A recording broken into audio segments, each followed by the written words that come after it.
Hey guys, ketemu lagi sama aku di Sesi Story. Kali ini aku mau menceritakan pengalaman aku di Melchi Food. Melchi Food ini masih di Switzerland, jadi setelah dari Falls kemarin, aku lanjut ke Melchi Food.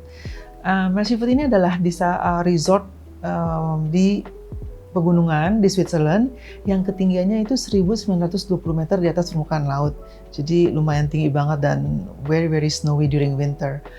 Tapi aku kesannya kan selama bulan Oktober, jadi belum ada snow dan aku kesananya tuh naik mobil dari Falls setelah diantar helikopter dari Hotel 712. Terus aku landed di Engelberg. Di Engelberg ini karena aku mau nyempetin dulu ke Mount Titlis yang konon itu adalah ada salju abadinya. Why? Ya karena dia tinggi banget di atas 2000 something meter. Jadinya selama bulan Oktober sampai Maret atau Mei kira-kira itu dia selalu pasti akan ada salju. Jadi aku penasaran pengen kesana kan. Tapi nggak ada yang terlalu banyak diceritain sih di Mount Titlis karena aku sempet cuma main sekitar 1-2 jam. Jadi di sana itu ya fun-fun aja di salju dan akhirnya aku lanjut langsung ke Melchi Fruit naik mobil. Selama perjalanan naik mobil ke Fruit Lodge and Spa, itu adalah nama hotel yang aku akan tinggal di Melchi Fruit, itu lumayan agak-agak pusing dikit sih, soalnya jalanannya itu berkelok-kelok, naik gunung sampai atas tinggi banget. Tapi begitu sampai di hotelnya, semua kepusingan dan kecapean perjalanan itu hilang semua. Karena hotelnya tuh keren banget, jadi dia tuh benar-benar letaknya sendirian di atas satu bukit gitu dan bentuknya masih modern tapi nuansa-nuansa alpine-nya tuh terasa banget karena di tiap kamar, di tiap interior itu ada kayu-kayu, terus juga kayak ada perapian gitu. Jadi suasana Alps-nya it's so cozy. Setelah aku sampai di sana, aku langsung check in, terus nggak buang-buang waktu, aku langsung menuju ke spa-nya. Daerah spa-nya itu agak-agak di bawah ya. Jadi dia tuh besar, ada thermal bath-nya. Thermal bath-nya is like a pool juga gitu, cuma isinya air panas. Dan dari situ kamu bisa ada whirlpool-nya, jacuzzi yang you can enjoy di kiri dan kanan dari pool tersebut. Terus di dalamnya juga ada steam sauna yang lumayan luas dan ini spa ini lumayan baru ya. Jadi aku tuh puas banget dan menurut aku adalah one of the best spa that I have ever been. Pertama juga karena selain fasilitasnya lengkap, terus agak sepi gitu, jadi kan nyenengin banget ya, jadi nggak malu gitu kan banyak orang biasanya di dalam pool gitu. So I really like it. So aku puas-puasin sore itu di spa karena udah capek dari perjalanan-perjalanan dan akhirnya makan malam juga. Makan malamnya itu ada di restorannya dia. Restorannya itu ada indoor dan outdoor dan of course malam itu aku makannya indoor. Makanannya udah di set sama dia, jadi ada appetizer, ada main course, terus juga ada dessert. Everything is so delicious. I think I got a steak that night. Dan hari itu aku juga mau buru-buru istirahat karena keesokan harinya aku mau foto sunrise. Pagi-pagi sekitar jam 6 pagi gitu aku udah bangun dan saking excitednya pengen motret pegunungan danaunya, which is sebelum aku lupa ini lokasinya Fruit Lodge Spa ini persis di depan danau Melchi. Jadi aku udah turun buru-buru bawa filter, peralatan, gear menuju ke teras di hotel tersebut. Karena dari teras kita bisa langsung lihat ke danaunya, terus juga ada pegunungan di belakangnya. Cuma aku agak kurang ini sih puas soalnya ternyata matahari itu terbit dari belakang gunung yang di depan aku itu. Jadi it's a little bit shadowy. Tapi it's okay, I still got some shots dan beberapa juga lumayan lah. So akhirnya setelah a couple of hours during sunrise shooting itu aku decide untuk breakfast aja di restorannya dan kali ini aku mau duduk di luar di terasnya. Wow, itu pengalaman yang oke banget. Dan so far selama ini perjalanan tuh aku tuh memang paling demen banget kalau breakfast di hotel ya. Karena selain juga it's like a very fun activity. Normally aku sunrise shooting terus capek terus breakfast, jadi itu sesuatu yang kayak rewarding for me. Jadi aku suka banget breakfast di teras itu karena selain bisa menikmati my breakfast, aku juga mendapat view yang luar biasa dari danau dan gunung di depan mataku tuh banget. Jadi setelah breakfast gitu, aku juga lumayan pergi sih jalan-jalan menuju ke ujung danau yang di sebelah sananya. Dan ternyata aku lihat ada gereja kecil dan mungil lucu banget. Dan I think that untuk di foto tuh fotogenik sekali. Tapi ada masalahnya nih. Soalnya masalahnya selama aku di sana dari tiba kemarinnya sampai pagi itu anginnya kencang banget. Jadi danaunya itu beriak-riak airnya. Sedangkan kalau kita mendapatkan foto refleksi yang bagus, itu kita perlu danau yang tenang gitu kan airnya. Jadi supaya refleksinya itu seperti kaca. So aku pikir ya udah deh aku tunggu ntar sorean gimana supaya danaunya itu mungkin anginnya udah berhenti pas sore.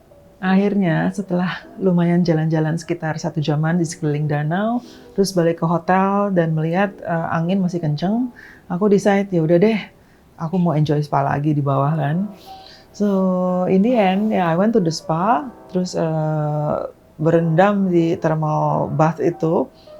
Baru aku rendaman 20 menit, aku lihat ke depan. Dan kebetulan memang thermal spa itu memandang persis ke depan danau gitu kan. Jadi kelihatan banget. Wow, tiba-tiba danau itu tenang banget, sepi, bersih gitu. Maksudnya nggak ada angin yang bikin ombak-ombak riak gitu. Langsung aku buru-buru loncat dari thermal spa itu, ganti baju ke kamar, lari ke depan bawa peralatan kan. Because you never know. Maksudnya cuaca itu emang penting banget ya buat landscape photographer. Kita sangat bergantung sama cuaca. Jadi no matter what, apapun kesempatan yang kita dapatkan saat itu, kita harus pergunakan semaksimal mungkin. Ya udah aku dengan sekedarnya gitu lari keluar, terus jalan buru-buru mau capture spot yang aku pengen untuk mendapatkan refleksi dari gereja tersebut. Lumayan sih ada, maksudnya really not bad gitu. Sampai akhirnya juga keliling-keliling gitu dan aku happy sih, aku bisa juga dapetin ada cabin sama batu-batu yang aku mau bikinin foto dengan refleksi tersebut. Dan setelah kira-kira udah cukup foto landscape-ku, aku pengen juga dong foto sendiri di danau itu untuk pembuktian bahwa I've been there. Dan terus aku coba foto, tapi kalau aku lihat kenapa kok kayaknya bajuku tuh ya saking buru-burunya tuh pucat banget ya. Karena dikebanting banget dibanding sama gunung, latar belakangnya, sama warna danaunya. So in the end, what we did, dan kebetulan saat itu ada kakakku kan nemenin. Gila dia aku udah demi konten udah bodo amat, langsung kita tukeran baju. Karena kebetulan saat itu dia memakai baju yang sweater yang shocking pink warnanya. Jadi kayaknya bisa menonjol banget ya untuk latar belakang gunung sama danau. Jadi kita cuek aja, udah kita stripping aja di pinggir jalan gitu, sementara ada mobil lewat, 2-3 mobil ya. Terus ya, well, we just don't care. Jadi udah kita tukeran baju buru-buru, langsung aku foto dan akhirnya aku dapet foto yang oke sih buat diriku sendiri. Keesokan harinya aku nyempetin foto lagi di spa, tapi of course dengan catatan nggak ada orang dalam spa karena aku udah minta izin sama pihak hotel. Biasanya kita nggak boleh take foto kalau ada tamu untuk tidak mengganggu privasi dari tamu hotel. Dan setelah itu aku terus jalan-jalan lagi ke ujung ke danau untuk dapetin foto drone karena aku pengen ngedrone dari atas untuk hotelnya juga untuk ngedrone untuk gereja tersebut yang kemarin aku bilang. Dan aku sempat ngelewatin drone aku juga sampai ke bukit berikutnya. Wow, ternyata there's another lake di situ dan luar biasa banget. Kalau kamu lihat nanti fotonya ya, itu seperti kayak di Mars gitu loh. Maksudnya kontur-kontur landscape-nya sama danau itu yang kayak nggak kebayang deh gimana. Kayaknya memang Mercyfoot ini adalah surga ya buat orang hiking, cycling, dan any outdoor activity. Dan kebayang nggak kalau pas lagi winter, pas skiing, kamu tuh bisa langsung ski dari hotel tersebut, langsung meluncur, udah, kan danaunya itu beku. So it's really amazing kalau winter kayaknya deh. Overall, my stay di Fruit Lodge Spa di Mercyfoot menyenangkan banget dan aku pengen balik lagi mungkin di season yang lain kayak summer atau winter. Destinasi berikutnya ini special banget. Setelah dari Fruit Lodge Spa, nggak jauh dari situ, aku menuju ke Villa Honek yang terletak di Enetbergen. Villa Honek ini, again, is populer banget di Instagram ya, karena foto swimming poolnya yang terletak di outdoor, lalu memandang lembah, which is Lake Lucerne, itu udah viral kemana-mana. Hampir semua influencer kondang ya dari seluruh dunia tuh udah pernah ke sana dan semua fotonya tuh hampir kayaknya tuh nggak ada yang nggak tahu deh, bisa nebak orang ada di Villa Honek. Aku sendiri udah pernah ke sana sih 4 tahun yang lalu sebelum aku pergi kali ini. Cuma saat itu sangat foggy, terus juga cuacanya nggak mendukung, jadi gue nggak mendapatkan foto yang bagus. So this time I hope, dan untungnya ya memang aku dapat lumayan deh fotonya. Villa Honeck ini terletak di kaki Mount Bürgenstock, dan villa ini udah ada sejak tahun 1905, dan setelah itu tahun 2011 dia direnovasi habis-habisan dan menjadi hotel yang sekarang yang keren, sangat luxurious, terus juga very modern. Dan kebetulan konon villa ini juga dimiliki oleh keluarga Qatar. Aku sih senang banget ke situ karena suasananya nyaman, terus juga modern ya, dalam arti di kamar itu tersedia espresso machine, semuanya tuh everything facility keren banget. Terus juga balkonnya besar banget, aku ditaruh di corner suite yang langsung memandang ke lembah itu juga. So I'm already expected definitely pelayanan yang oke, terus juga stay yang enak banget di Villa Honeck. Jadi aku ceritain aja ya keesokan harinya, gimana aku mau dapetin foto yang viral itu di pool. Jadi pagi-pagi itu aku udah bangun, mungkin sekitar jam 6, aku udah siap-siap sama gearku dengan peralatan semuanya, outfit juga, swimming costume. Lalu begitu aku turun memang masih nggak ada orang ke spa itu, dan aku sempatkan untuk foto-foto landscape lah di pinggir-pinggirnya. Begitu aku mau ke pool, ternyata udah ada satu couple orang Korea udah ada di pool itu sendiri ya. Waduh, aku bilang ini orang ini juga niat banget kali mau foto di ujung pool itu. Tapi akhirnya ternyata mereka baik dan kita tuh gantian foto-fotoan di situ. Mereka juga take turns, jadi so it's okay, it's nice. Dan aku sementara menggotong-gotong my real camera tuh ke pool gitu kan, takut kecebur juga. Cuma dengan hati-hati sih nggak masalah sih. So akhirnya memang hari itu sunrise-nya lumayan epic. Begitu masih berkabut tapi mataharinya buka banget seperti wow, really merah dan bagus gitu ya. Terus akhirnya setelah kabutnya naik, sunrise-nya mulai keluar juga, aku dapetin foto yang aku mau akhirnya.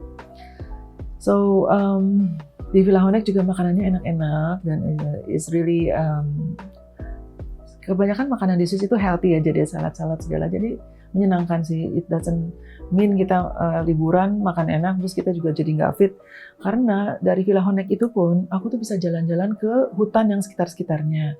Jadi ada jalan setapak yang kita bisa turun untuk menghirup udara segar, relax gitu ke hutan-hutan sekitarnya. Dan kebetulan itu kan masih fall, jadi warna-warna pohonnya juga udah cantik ya, udah berubah warna.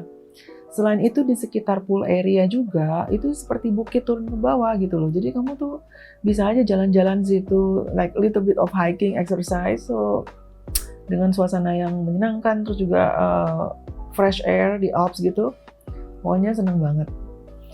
Dan akhirnya aku besokannya tuh ditawarkan oleh pihak hotel untuk pergi ke gunung terdekat, namanya Stansenhorn. Jadi dari hotel kita naik mobil sekitar 20 menit, lalu kita naik Cockwickle Train ke atas disambung dengan cable car.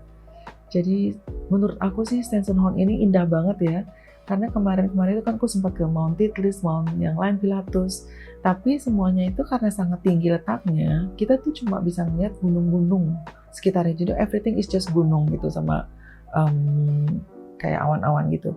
Sedangkan di Stansenhorn ini, aku tuh masih bisa melihat kayak bukit di seberang-seberang, terus masih ada rumah penduduk. Malah kalau aku pakai lensa teleku tuh masih kelihatan sapi-sapi, it's so cute and it's so nice. Dan aku seneng deh, di atas itu juga ada restoran yang bisa kita chill and hang out. Dan akhirnya aku banyak foto sih dari hotel sampai ke sana itu foto banyak banget. In the end aku went back to the hotel, sorenya capek, dan malam itu juga aku tragis banget. Entah kenapa tuh my memory card dari hari itu semuanya hilang di my laptop, nggak tahu kenapa. Jadi all my beautiful view foto di semua Stansenhorn itu is gone. So untungnya yang sebelum-sebelumnya tiap malam tuh aku selalu backup ya. Jadi selama perjalananku di Switzerland kan ini kayaknya mungkin udah hari ke yang probably hari ke-10 atau ke-11 gitu. Tiap malam tuh aku backup. Cuma memang yang kemarin aku belum backup, dan pas aku backup ada error dan aku nggak bisa fix it. So I guess I should come back again next time. So overall my stay juga di Villa Honek ini berkesan. Again, always this is the second time dan I cannot wait to go back to Villa Honek again next time. So udah gitu aja, sekian perjalanan aku di Swiss. Ditunggu lagi cerita-cerita aku berikutnya di Sassy Story episode berikutnya. Jangan lupa like, share, dan subscribe ya. Bye-bye.